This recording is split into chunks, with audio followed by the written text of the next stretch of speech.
Bitter Medicine Podcast, where it's all about Black empowerment. Our show focuses on Black news and entertainment, arts, science, economics, history, people, and strategies that uplift, empower, and motivate Africans within the diaspora. And now, your host, whose favorite color is black, Goku.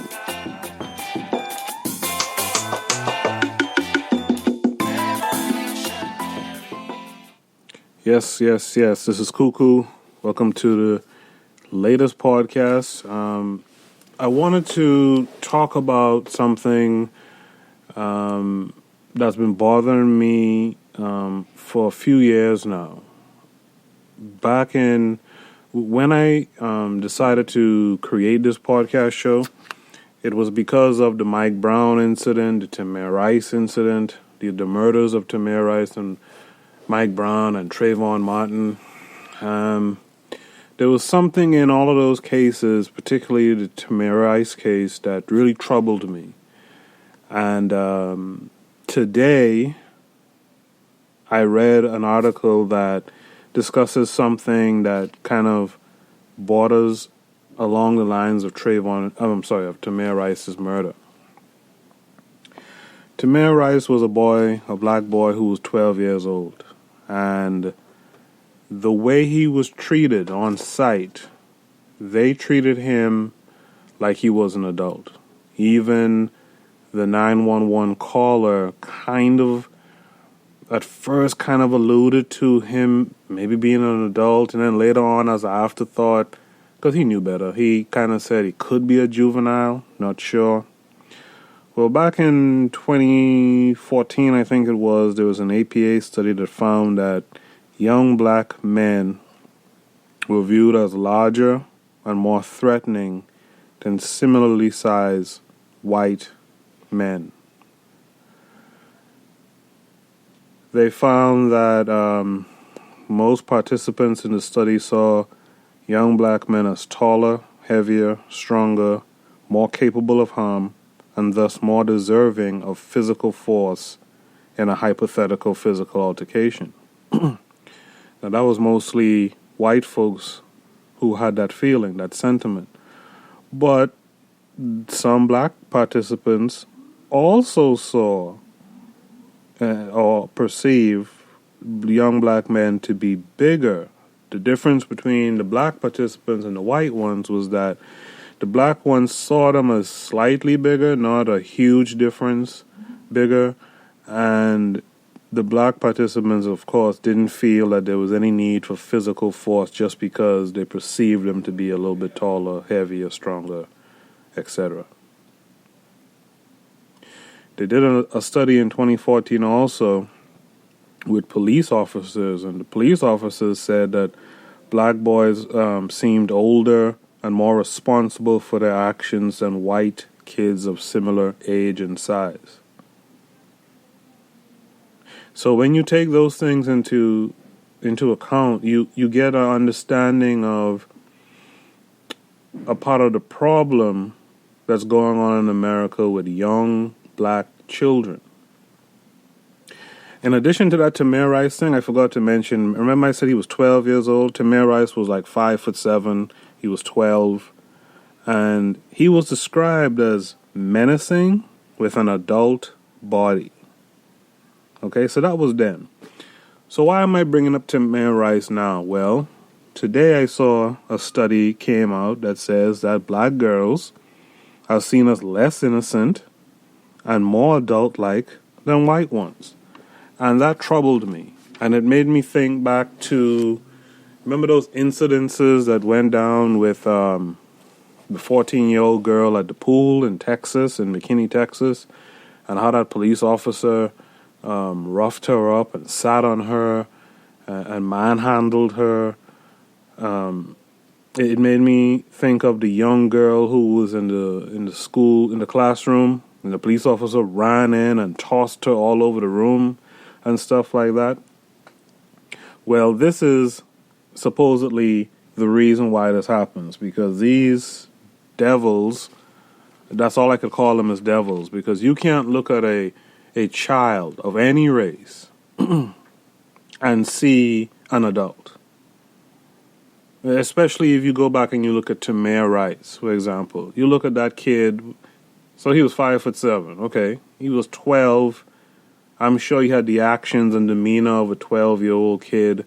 The caller who called it into 911 even alluded to he could possibly be a juvenile, and the gun is likely fake.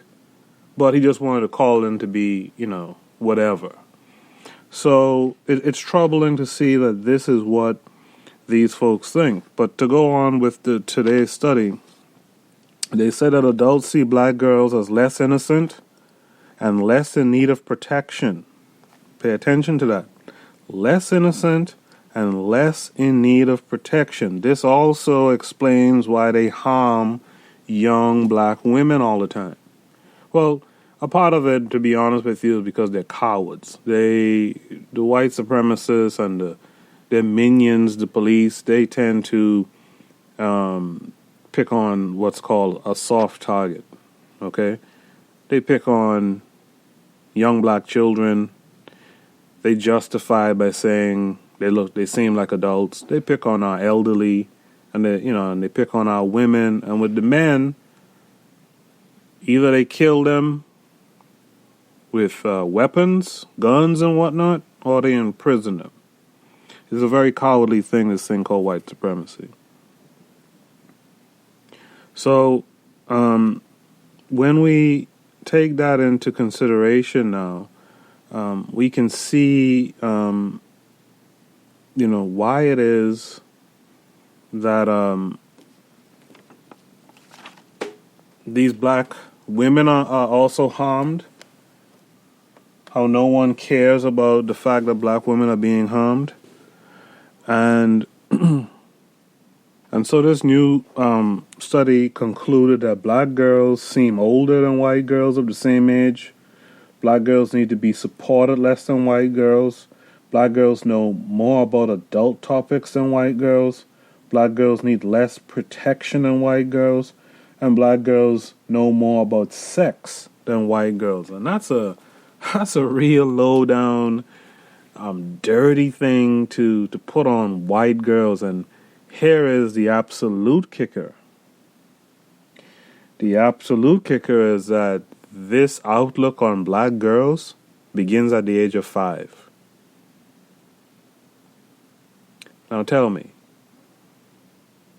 what human being would look at a black girl who's 5 and assume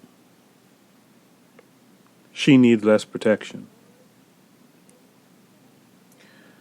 She needs less support. She knows more about adult topics. She knows more about sex. Why would that be your assumption? Or is that your fantasy? So when they ask themselves, well, why is it that these white folks see black girls in this way? It is based on history, and history is going to be my final point. Historically, black women are seen as defiant, aggressive, loud, and over-sexualized. Let me repeat that again, for you black women listening. You are seen as defiant, aggressive, loud, and over-sexualized. Now, that still doesn't say why this thinking is being placed on black girls as young as 5. That doesn't explain it at all. But I have an idea what it could be. This is a holdover from slavery. Due to the commodification of the black body in slavery, this thinking has been passed down through generations. This is why white supremacy isn't something that will die out with the old heads. This is what a lot of white folks, liberal white folks, like to try to bullshit black people with. Oh, hopefully it'll die out. No. This is taught. This is culture. This is passed on. This is carried on, and it still lives. This commodification and objectification of black boys and girls comes from slavery. You got to remember, in slavery, the black body was a product that was advertised and was sold. And to be able to sell it, you had to really advertise it well. So you would be taking slave Africans in bondage, children. You would be taking them and you would, what's the word? You will kind of overdo it and say, oh, look at them. She'll give you all sorts of little nigglets and this man here who was a boy actually is strong and could work the fields and look how big he is and that's how they sold us. They sold us by commodifying our bodies and selling it like you sell Tide or bleach. Okay? And this is where this comes from. And this mentality is passed down. And I'd just like to say something. Dear white people, stop being fucking morons. In fact, that's going to be the title of the show today. Dear white people, stop being morons. This is ridiculous. You're being a dick about this thing now. You know damn well what a child looks like of any race. So why pretend? Why add all this nonsense and stack the odds against our black children? You know better, because and this is another thing too. You white supremacists, suspected and realized and otherwise, you guys like to play dumb. You know, it's like the caller who called about Tamir Rice was kind of playing dumb. Like I think he's a juvenile. I think the gun is fake, but I'm not sure. You guys like to play dumb. There was another case. This time it was involving an adult. I can't remember which one it was, but some folks called the cops on a guy. I can't remember if it was the Crawford guy. They called the cops on a guy in a Target or something who had like a BB gun or something in his hand, or some kind of replica gun. They called and made it seem like he was menacing people with this gun, and the cops came and shot him on sight. The last I heard about it, I think they were trying to bring them up on charges because the white couple who called, they knew it wasn't a real gun. But they're white people. Stop being morons now. This is just ridiculous now. And they're black people. This is how war is fought. The first part of a war and ongoing throughout war is propaganda. This is propaganda. Okay? And this is very harmful to us. So what we got to do, pardon me, we need to look at these kinds of studies, and in order to try to help and protect our children, we need to learn to actually counter some of the findings in these studies. We need to give our children, our girls, more support. We need to give them more protection. And that's fundamentally important. We gotta protect and support our children more. Because in this war, they will use all kinds of lies to destroy and kill our offspring.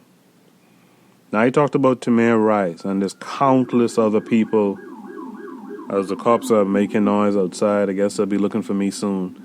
There's countless other people, children, young folks who were killed. I mean, Trayvon Martin. He was a teenage kid. He was stalked and murdered.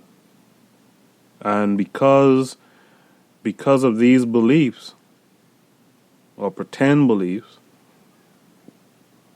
these white folks go into these juries and that's how they view our kids. Oh, he deserved to die. As big as he is, as strong as he is. Yeah, force was necessary. And it's time for you white folks and for you so-called good white folks, you liberals who pretend to be friends to blacks and stuff like that, it starts with you in that community. Where is the white leadership when you need it? They were talking about black leadership. Where's the white leadership? Where are those of you schooling the others and saying, look, man, this is ridiculous. Let's stop with this lie. These people aren't commodities of ours anymore. Never should have been anyway. But this is what's going on, people.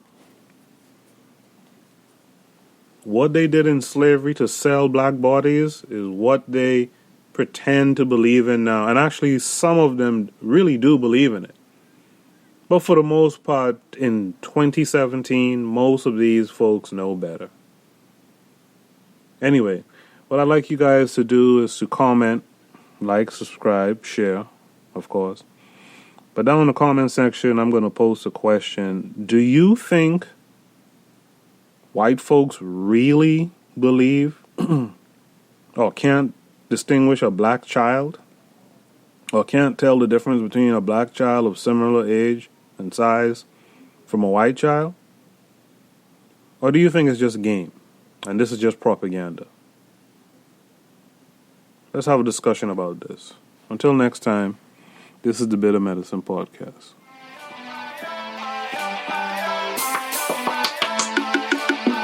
Thanks for listening to the Bitter Medicine Podcast with your host, Koku. If you like what you just heard, we hope you pass along our web address, bittermedicineblogs.com, to your friends and colleagues, and share our show to all your social media. Be sure to check out our archive section on our website for previous podcasts. This has been a KWAZ radio production. Join us next time for another session of the Bitter Medicine Podcast. Follow us on Facebook at Bitter Medicine Show, Twitter, Bitter Meds, Tumblr, Bitter Meds, Instagram, Bitter Medicine.